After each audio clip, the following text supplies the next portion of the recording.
Perkenalkan saya, Aryana Nurwahida akan mempresentasikan mini project ujian tengah semester mata kuliah Akuntansi Manajemen. Analisis pengendalian biaya produksi warung pecel Lestari. Usaha mikro, kecil, dan menengah UMKM memiliki peran penting dalam meningkatkan perekonomian masyarakat, terutama dalam sektor kuliner. Salah satu contohnya adalah UMKM Pecel Lele Lestari yang bergerak di bidang makanan siap saji dengan menu andalan pecel lele, ayam goreng, dan berbagai lauk pauk lainnya. Dalam menjalankan usahanya, pelaku UMKM sering dihadapkan pada tantangan kenaikan harga bahan baku, biaya operasional, serta fluktuasi permintaan konsumen. Jika tidak dikelola dengan baik, hal tersebut dapat menyebabkan tingginya biaya produksi dan menurunkan keuntungan. Oleh karena itu, pengendalian biaya produksi menjadi langkah penting agar pelaku usaha dapat menjaga efisiensi, mengurangi pemborosan, dan meningkatkan laba. Dengan penerapan pengendalian biaya yang baik, UMKM seperti Pecel Lele Lestari dapat lebih kompetitif dan berkelanjutan di tengah persaingan usaha kuliner yang ketat.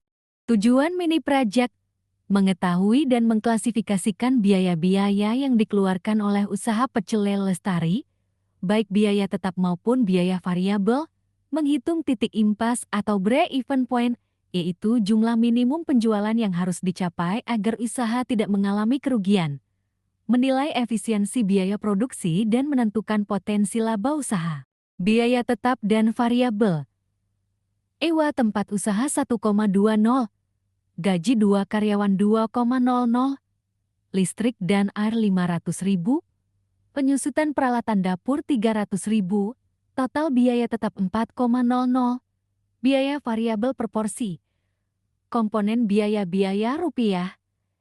Ikan lele 1 ekor 6.000, nasi 1 porsi 2.000, sambal dan lalapan 1.000, minyak dan bumbu 1.000.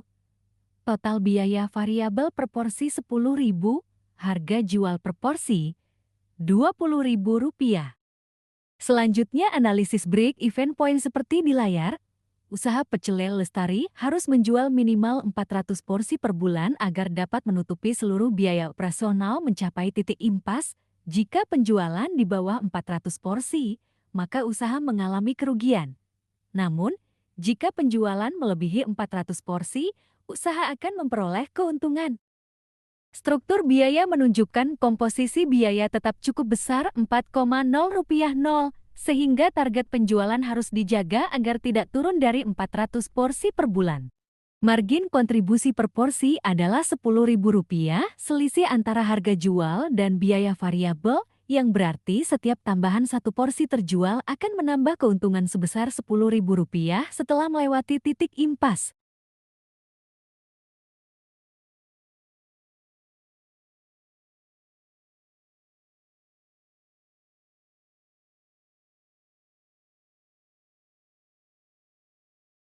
Berdasarkan hasil analisis dengan total biaya tetap sebesar Rp4,0, diperoleh titik impas penjualan sebesar 400 porsi per bulan, dengan rata-rata penjualan 500 porsi, usaha Pecel Lele Lestari sudah menghasilkan laba bersih Rp1,0 per bulan. Analisis BAP ini menunjukkan bahwa usaha memiliki potensi keuntungan yang stabil, dan dengan pengelolaan biaya yang lebih efisien serta strategi pemasaran yang tepat, Pecel Lele Lestari dapat meningkatkan profitabilitas dan memperluas pasar di masa mendatang. Menetapkan target penjualan minimal 420-450 porsi per bulan untuk menjaga posisi di atas BEP. Melakukan efisiensi biaya tetap, misalnya dengan negosiasi ulang biaya sewa tempat atau pembagian jam kerja karyawan sesuai kebutuhan. Mengoptimalkan strategi promosi seperti paket hemat, layanan pesan antar, dan diskon pelanggan tetap untuk mendorong penjualan di atas BEP. Menyusun laporan laba rugi sederhana setiap bulan untuk memantau perkembangan keuangan usaha.